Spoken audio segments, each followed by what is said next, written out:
Hi, welcome back RR vlogs. ఈరోజు vlog వచ్చేసి దద్దోజనానికి కావాల్సిన పదార్థాలు. ముందుగా వేడి అన్నాన్ని తీసుకొని చల్లార్చుకోవాలి. తర్వాత పెరుగు, కొంచెం పోమోగ్రానైట్, ఎండుమిర్చి, జీడిపప్పు, కరివేపాకు, కొత్తిమీర, పోపు దినుసులు. తర్వాత ప్రాసెస్ వచ్చేసి ఇప్పుడు పెరుగు వేసుకుని అన్నాన్ని కలుపుకున్నాము. ఇందులో ఇప్పుడు పోమోగ్రానైట్ని యాడ్ చేసుకోవాలి. తర్వాత తాలింపుకి ఇప్పుడు పోపు దినుసులు యాడ్ చేసుకోవాలి. జీడిపప్పు కూడా యాడ్ చేసుకోవాలి. ఇప్పుడు కరివేపాకు, కొత్తిమీర యాడ్ చేసుకోవాలి.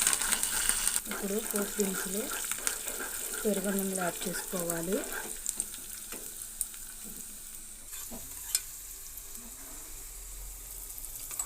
మిక్స్ చేసుకొని